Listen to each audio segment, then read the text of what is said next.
Sevgili seyirciler, Türk Havacılık ve Uzay Sanayi ile Orta Doğu Üniversitesi ortaklığıyla hayata geçirilen TÜBİTAK projesi başarıyla sonuçlandı. Şekil değiştirebilen kanat sistemi kullanılan uçak uçuruldu. Şimdi muhabir arkadaşımız Züleyha Cebeci projeye ilişkin bilgileri bize konuyla birlikte aktaracak. Züleyha, Türkiye'de özellikle son dönemde havacılıkta çok güzel şeyler oluyor. Sen de bunlardan birisine şahitlik edeceksin. Hemen sözü sana bırakalım.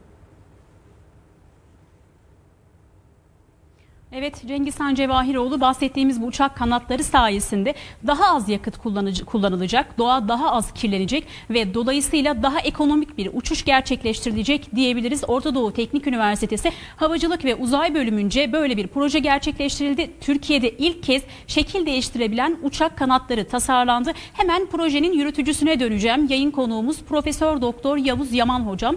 Efendim, yayınımıza hoş geldiniz. Öncelikle bu proje için hangi amaçla yola çıktınız? Ne zamandan itibaren çalışmalarınız devam ediyor ve gelinen son durum nedir? Sizden dinleyelim. Sizler de hoş geldiniz. Şimdi 2007 yılında Orta Doğu Teknik Üniversitesi Havacılık ve Uzay Mühendisliği bölümünde başlayan bir serüveni kısaca sizlere aktarmak istiyorum. Amacımız uçaklarda aerodinamik verimliliği arttırmak. Aerodinamik verimlilik derken de uçağın her evresinde uçağın belli bir görevi yapabilmesi için az miktarda yakıt kullanmasını, dolayısıyla daha ekonomik olmasını, bunun yanında doğayı daha az kirletmesini kastediyoruz. Bu çalışmalarımızdan ilki 2007-2011 yılları arasında gerçekleşen ve bahsedilen TÜBİTAK projemiz. Arzu ederseniz o konuda size biraz bilgi vereyim. Şimdi TÜBİTAK projesinde bizim yapmaya çalıştığımız olay şu: konvansiyonel dediğimiz standart uçaklarda kontrol yüzeylerinin hareketi sırasında klasik mekanizmalar var ve tabii bunları koruyucu parçalar da var. Bu parçalar havaya sürtünme yaratıyor. Bu parçalar fazla yakıt kullanımını yaratıyor.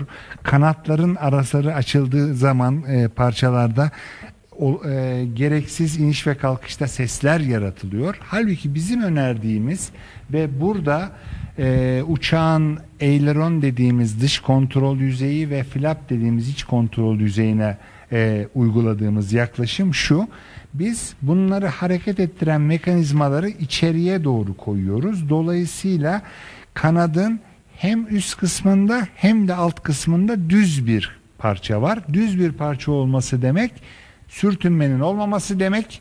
Sürtünmenin olmaması demek sürtünme ve yakıt tasarrufunun daha fazla olması, dolayısıyla doğanın da daha az kirlenmesi demek ki günümüzde NOx ve karbondioksitlerin uzaya, atmosfere yayılmasına çeşitli mühendislikler engellemeye çalışıyorlar. Biz de havacılık ve uzay mühendisliği olarak insansız hava araçlarında bu projeyi ilk olarak gündeme geçirdik.